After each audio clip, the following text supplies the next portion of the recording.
This is the week the golf world stopped pretending. Phil Mickelson, 6 majors, 3 green jackets, a legacy that was supposed to be untouchable, and now it's all hanging by a thread because a woman just broke her silence.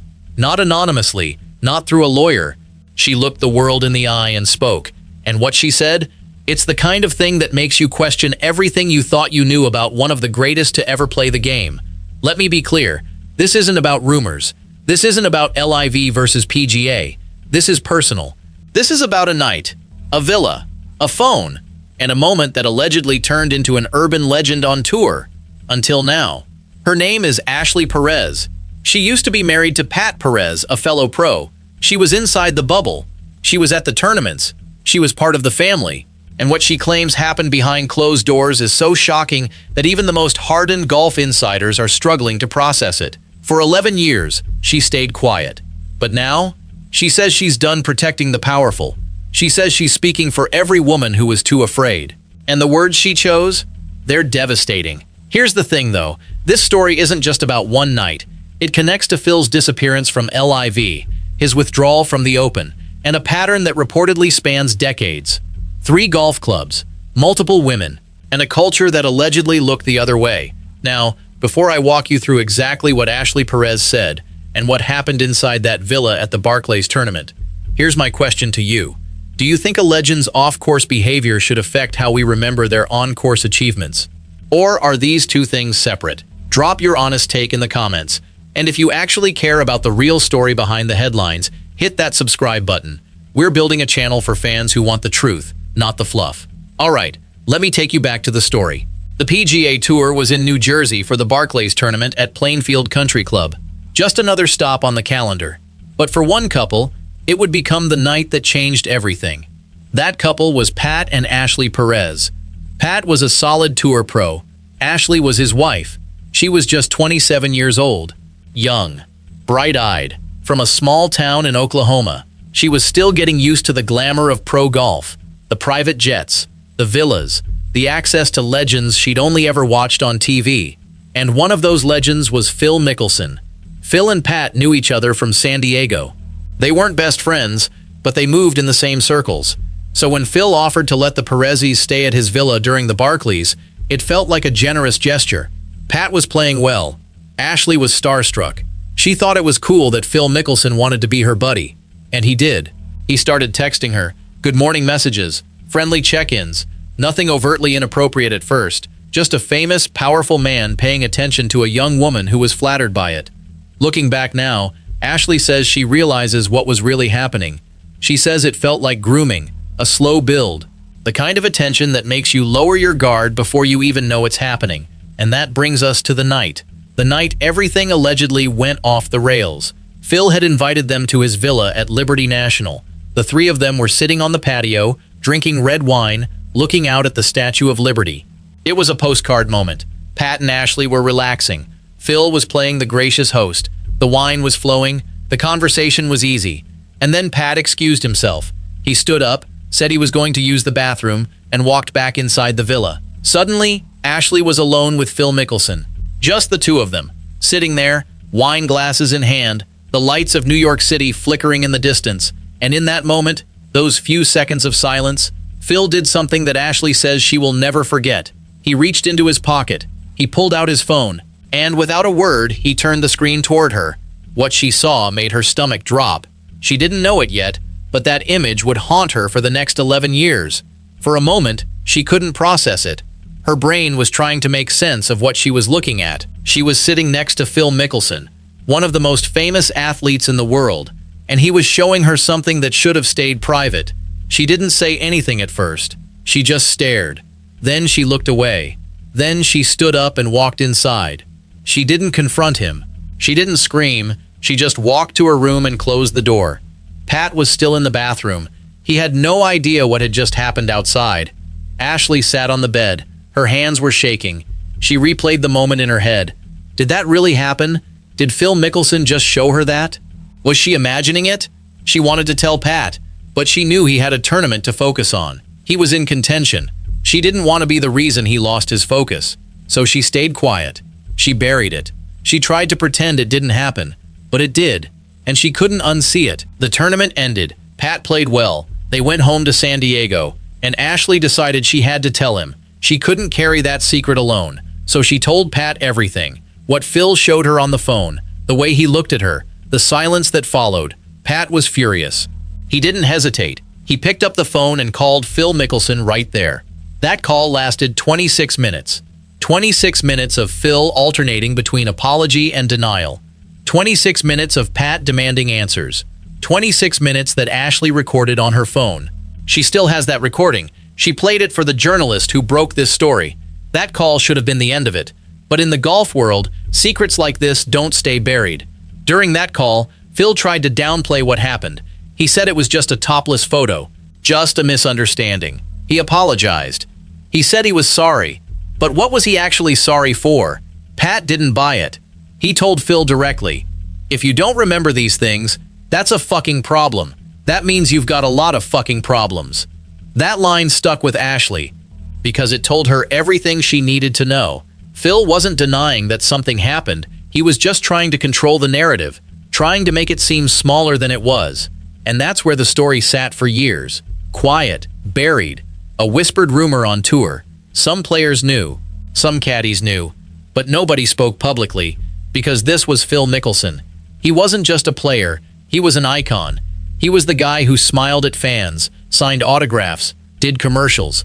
He was the face of American golf for 2 decades. Who was going to believe a young woman from Oklahoma over him? So Ashley stayed quiet. She went through a divorce from Pat. She moved on with her life. She tried to forget, but she never could, because the pattern didn't stop. According to the investigation, Phil's alleged behavior wasn't a one-time mistake. It wasn't just that night in New Jersey. The investigation uncovered claims involving 3 different golf clubs in California: the Farms, the Madison, and the Bridges. Multiple women, a pattern of alleged misconduct stretching over years. At one of those clubs, Phil allegedly paid an employee $500 to drive around with his phone. Why? To fake his location to his wife, to make it look like he was somewhere else. At another club, he was reportedly asked to leave because of inappropriate behavior toward female staff.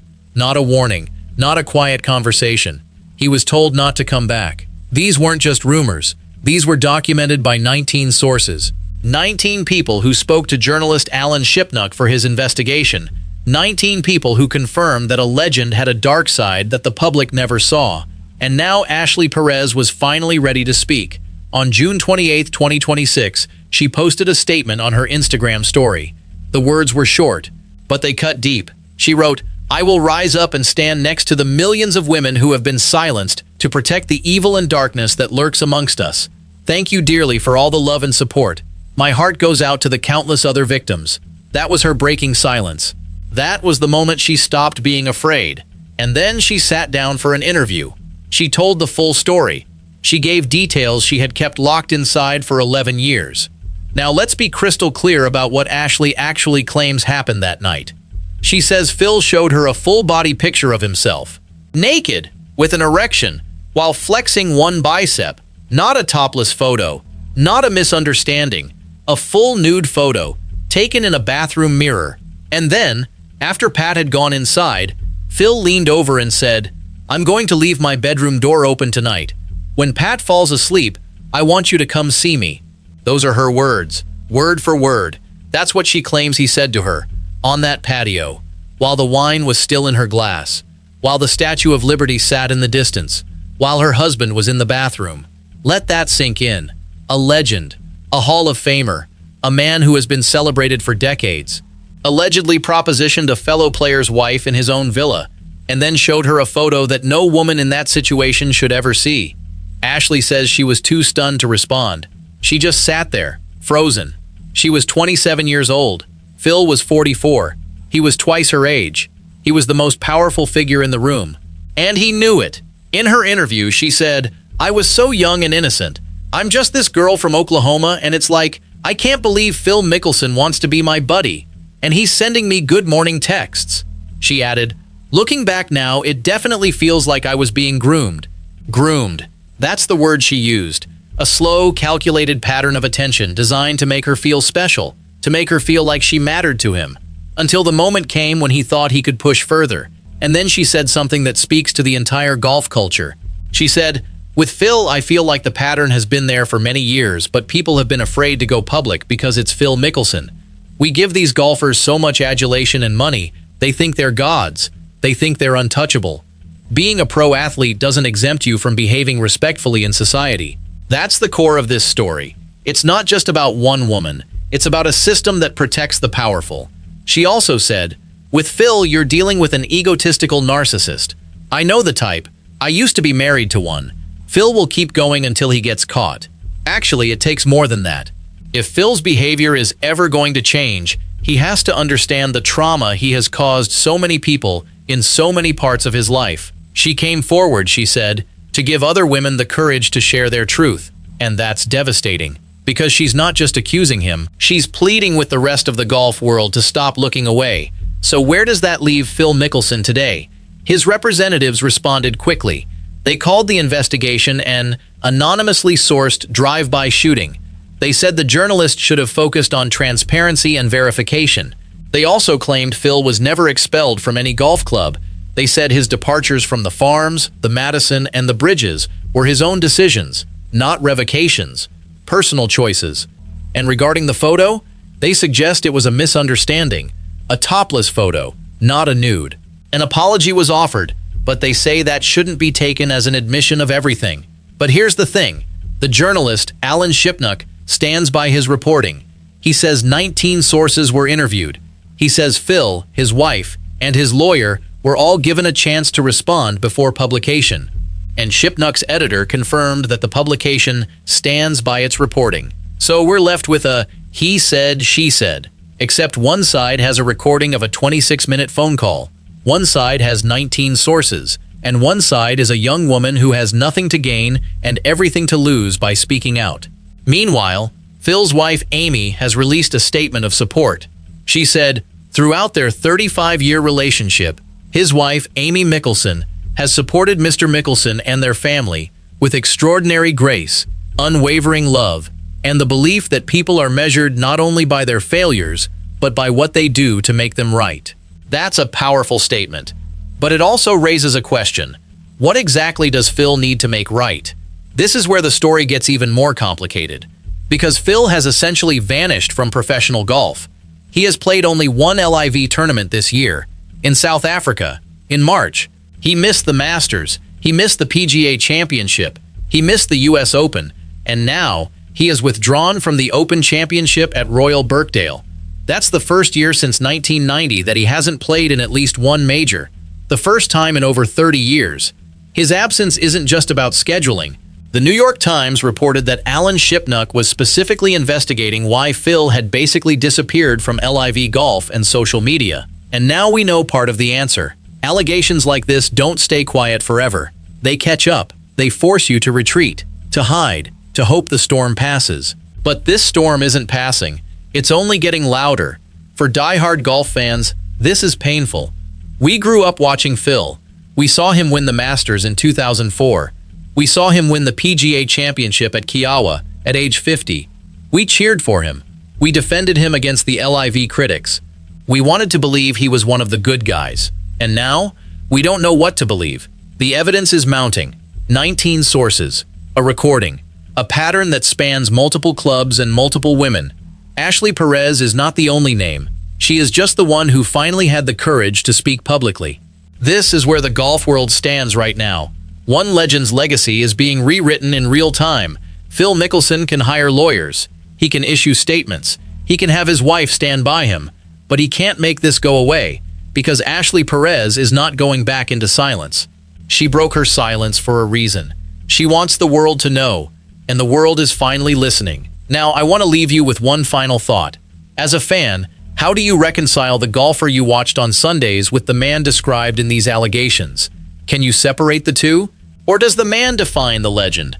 I want to know your honest take. Drop a comment below. And if you want more real talk about what's actually happening behind the scenes on the PGA Tour, hit that subscribe button. We don't do fluff here. We give you the full story, because that's what real fans deserve.